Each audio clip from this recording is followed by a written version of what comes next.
Hello students, welcome to your channel Partho's physics and experiment. तो आज के आमी कराबो एससी बर्मार रेस्ट एंड मोशन काइनेमेटिक्सर एक्सारसाइज 3 नम्बर अंक। तो এই অঙ্কটা আমি নিট আর জেই দুটোর জন্যই রেখেছি, দুটোর জন্যই একটা ইম্পর্টেন্ট অঙ্ক। তো অঙ্কটাতে কি বলেছে একটু মন দিয়ে শোনো। অঙ্কটায় বলেছে it is 260 kilometre from Patna to Ranchi by air. মানে যদি একটা প্লেন পাটনা থেকে রাঁচিতে যায়, ঠিক আছে, তাহলে পরে তার ক্ষেত্রে যে দূরত্বটা সেটা হচ্ছে পাটনা টু রাঁচি। তো তার ক্ষেত্রে যে দূরত্বটা এয়ারের ক্ষেত্রে, এয়ার মানে হচ্ছে যদি একটা প্লেন যায়, তো এই ক্ষেত্রে দূরত্বটা হচ্ছে 260 কিলোমিটার। ওকে, নেক্সট বলেছে an aeroplane takes 30 minutes by air and 32 kilometer by road।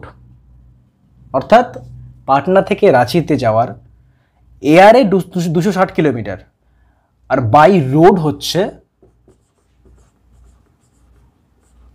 320 kilometre. ওকে, মানে যদি একটা বাস রোড দিয়ে যায় তো তার জন্য যে দূরত্বটা অতিক্রম করতে হবে সেটা হচ্ছে 320 কিলোমিটার। ওকে, এবার বলেছে an aeroplane takes 30 minutes to go from Patna to Ranchi. তো একটা এরোপ্লেন পাটনা থেকে রাঁচি যাচ্ছে, ঠিক আছে, তো তার ক্ষেত্রে সময় লাগছে 30 মিনিট। তো একটা এরোপ্লেনের জন্য, ওকে, একটা এরোপ্লেনের জন্য টাইম লাগছে, এটাকে T1 লিখছি, 30 মিনিটস। তো 30 মিনিটস মানে কত ঘন্টা? হাফ ঘন্টা, তাই না? তার মানে হাফ অ্যান আওয়ার। ওকে, এরপরে বলেছে where as a deluxe bus takes 8 hours. অর্থাৎ একটা বাস যদি পাটনা থেকে রাঁচিতে যায় তার জন্য সময় কত লাগছে? তার জন্য সময় লাগছে, এটাকে T2 লিখছি, 8 আওয়ার্স। ওকে, তো এরোপ্লেনের জন্য হাফ আওয়ার আর বাসের জন্য 8 আওয়ার্স। এইবার কোশ্চেনটায় বলেছে, first question, find the average speed of the plane. তো প্লেনের এভারেজ স্পিড আমাকে জিজ্ঞেস করেছে। তো ফার্স্ট কোশ্চেনটা করা যাক, দারুণ একটা কোশ্চেন। তো এভারেজ স্পিড বা গড় যে দ্রুতি সেটা বের করার একটা সূত্র রয়েছে, এভারেজ স্পিড, তাই তো? তো এটা বের করার সূত্র হচ্ছে অতিক্রান্ত দূরত্ব বাই সময়।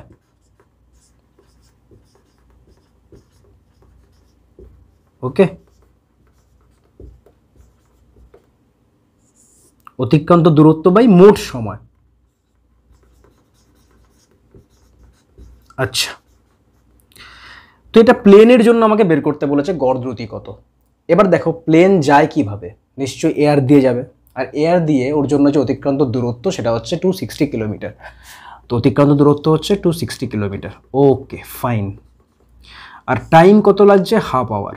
ওকে ফাইন, তো এটা যদি আমরা ক্যালকুলেট করি তো দুইটা চলে যাবে ওপরে, তার মানে এখানে হচ্ছে 520 কিলোমিটার পার আওয়ার। অর্থাৎ একটা প্লেনের যে এভারেজ স্পিড, এটা হচ্ছে প্লেনের, ঠিক আছে, সেটা কত হচ্ছে? 520 কিলোমিটার পার আওয়ার। এইবার বি এর কোশ্চেনটা কি বলেছে? বলেছে find the average speed of the bus. বাসের এভারেজ স্পিড কত? তো এখানেও আমাদের গড় দ্রুতি বের করতে হবে। দারুণ ব্যাপার। কার বের করতে লাগবে? বাসের, তাই না? তো সূত্র তো সেই সেমই হবে, অতিক্রান্ত দূরত্ব বাই মোট সময়। তো এখন বাসের ক্ষেত্রে অতিক্রান্ত দূরত্ব কত?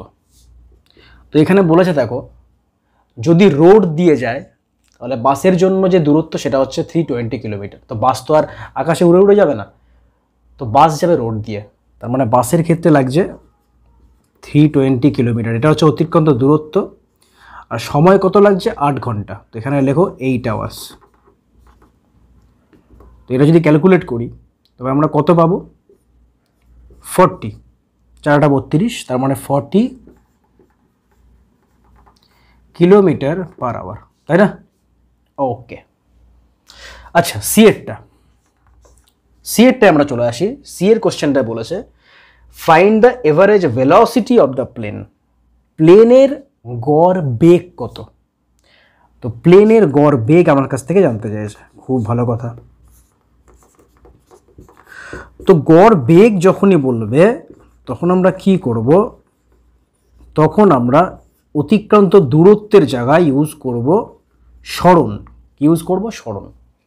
তো গড় বেগের যে সূত্র সেটা হচ্ছে মোট সরণ। তো মোট সরণটা আমি শুধু সরণ লিখলাম বাই মোট সময়। আচ্ছা, তো এবার সরণ কত? পাটনা থেকে রাঁচি পর্যন্ত সরণ সবসময় কি হয়? একটা স্ট্রেট লাইন হয়। পাটনা থেকে রাঁচি পর্যন্ত একটা যে স্ট্রেট লাইন, একটা সরল রেখা, সেটাকে আমরা বলবো সরণ। তো একটা প্লেন যখন পাটনা থেকে রাঁচিতে যাবে, তো আমরা ধরে নিই প্লেনটা একদম স্ট্রেট যাবে, তার মানে সরল রেখা বরাবর যাবে। অর্থাৎ প্লেনটা যখন পাটনা থেকে রাঁচিতে যাচ্ছে তখন তার ক্ষেত্রে যে দূরত্বটা মানে 260 কিলোমিটার, এটাকেই কিন্তু আমরা বলতে পারি সরণ। ওকে, তার মানে সরণ হচ্ছে 260 কিলোমিটার। আর যেতে কত টাইম লাগছে? যেতে তো একই টাইম লাগবে, সেটা হচ্ছে হাফ অ্যান আওয়ার। তো এটা করলে পরে কত বেরোচ্ছে? 520 কিলোমিটার পার আওয়ার। তো দেখো এখানে প্লেনের গড় দ্রুতি আর প্লেনের গড় বেগ কিন্তু সেম, 520 কিলোমিটার পার আওয়ার। ওকে, আচ্ছা লাস্ট কোয়েশ্চেন আমার থেকে কি জানতে চেয়েছে?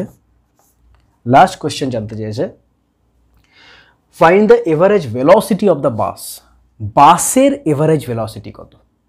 তো বাসের গড় বেগ কত সেটা আমার থেকে জানতে চেয়েছে। ওকে, তো এটাও সেম সূত্র, সরণ বাই সময়, তাই না? আচ্ছা, তো সরণ পাটনা থেকে রাঁচি পর্যন্ত কি হবে? 260 কিলোমিটার। তো যতই বাস রোড দিয়ে যাক তার ক্ষেত্রে সরণ কিন্তু একমাত্র স্ট্রেট লাইনই হবে পাটনা থেকে রাঁচি পর্যন্ত। তো স্ট্রেট লাইন সেটা আকাশে হোক মানে এয়ারে হোক আর রোডে হোক, সেই তো 260 কিলোমিটারই হবে, তাই তো? আচ্ছা, তার মানে বাসের ক্ষেত্রে যে সরণ সেটা কত হচ্ছে? 260 কিলোমিটার। আর সময় কত লাগছে? 8 আওয়ার, তাই না? তো এটা যদি আমরা ক্যালকুলেট করি একটু ভগ্নাংশে বেরোবে। তো আমরা যদি করি তো দেখতে পাবো এটা বেরোচ্ছে 4 দুগুণে 8, আর এটা হচ্ছে 4 6 24, 2 0 4 5 20। আচ্ছা, 2 দিয়ে কাটলে পরে আমরা পাবো এখানে তোমার 3 দুগুণে 6, 2 দুগুণে 4, 1 0 5 দুগুণে 10, তার মানে 32.5 kilometre per hour.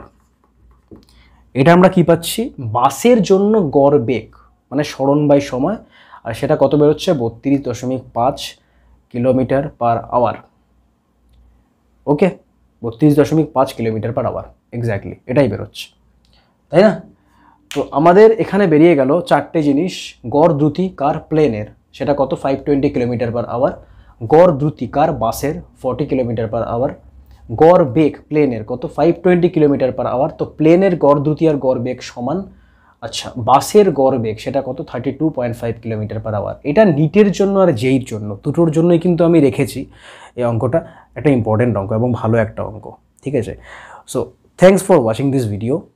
Okay, thank you so much.